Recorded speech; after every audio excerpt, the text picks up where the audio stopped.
സ്വകാര്യ ബസ് ഉടമകളുമായി സർക്കാർ ഇന്ന് ചർച്ച നടത്തും. രാവിലെ 10 മണിക്ക് ട്രാൻസ്പോർട്ട് കമ്മീഷണറുടെ ഓഫീസിൽ ഗതാഗത മന്ത്രി CP ജോണാണ് ചർച്ച നടത്തുക. പ്രിയദർശിനി പദ്ധതി വന്ന ശേഷമുള്ള സ്വകാര്യ ബസ്സുകളുടെ ആശങ്കകൾ പരിഹരിക്കാനാണ് സർക്കാർ ചർച്ച നടത്തുന്നത്. സിജോ വി ജോൺ വിവരങ്ങൾ നൽകും. സിജോ, അപ്പോൾ പ്രിയദർശിനി നടപ്പിലായ ശേഷം വലിയ തരത്തിലുള്ള ഒരു പ്രതിസന്ധി സ്വകാര്യ ബസ് ഉടമകൾ നേരിടുന്നു എന്നുള്ളത് യാഥാർത്ഥ്യമാണ്. അപ്പോൾ നേരത്തെ അതൊരു സമിതിയെ വെച്ച് പഠനം നടത്താമെന്നുള്ള കാര്യമൊക്കെ മന്ത്രി പറഞ്ഞിരുന്നു. എന്തായാലും ഇന്നത്തെ ചർച്ചയിൽ ഏറ്റവും പ്രധാനപ്പെട്ട കാര്യങ്ങൾ, പ്രധാനമായും ചർച്ച ചെയ്യാൻ പോകുന്ന കാര്യങ്ങൾ എന്തൊക്കെയാണ്? ഈ ബസ് ഉടമകളുടെ നിലപാട് എന്താണ് ഇക്കാര്യത്തിൽ?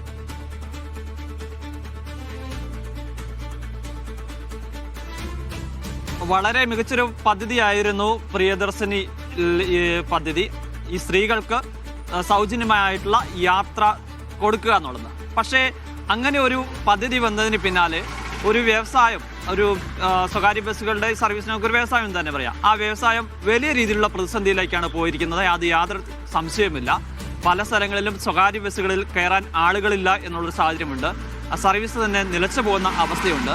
ഈ സർവീസ് തുടരാൻ വേണ്ടിയിട്ട് ഈ പല ബസ് ഉടമകളും ജീവനക്കാരും ചില സാധനങ്ങൾ വാങ്ങി ഈ വാഹനങ്ങളിൽ വിൽപ്പന നടത്തുന്ന സാഹചര്യം പോലൊക്കെ ഉണ്ട്. അത്രയും ബുദ്ധിമുട്ടിലൂടെയാണ് ആ മേഖല കടന്നു പോകുന്നത്. അതിനെ ഏത് രീതിയിൽ കരകയറ്റാം എന്നുള്ളതാണ് ഇപ്പോൾ ആലോചിക്കുന്നത്.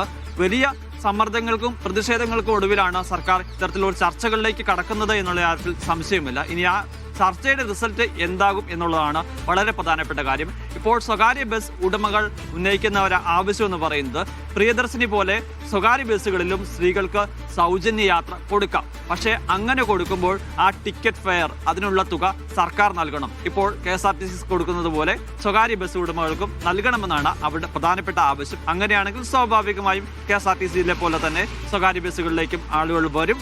അവർക്കും ആ തുക കിട്ടിയില്ലെങ്കിലും, ബസ് യാത്രക്കാരിൽ നിന്ന് ആ തുക കിട്ടിയില്ലെങ്കിലും സർക്കാരിൽ നിന്ന് കിട്ടും. അത് വലിയ പ്രതിസന്ധിയില്ലാതെ കടന്നു പോകാം എന്നുള്ളതാണ് കണക്ക് കൂട്ടുന്നത്. അതാണ് ഈ പദ്ധതിയുമായി ബന്ധപ്പെട്ട കാര്യം.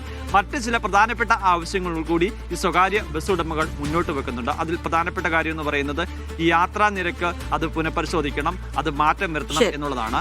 അതോടൊപ്പം തന്നെ ഡീസലിന് സബ്സിഡി നൽകണം, വിദ്യാർത്ഥികളുടെ കൺസെഷൻ ഫീസ് ഉയർത്തണം തുടങ്ങിയ കാര്യങ്ങളാണ്.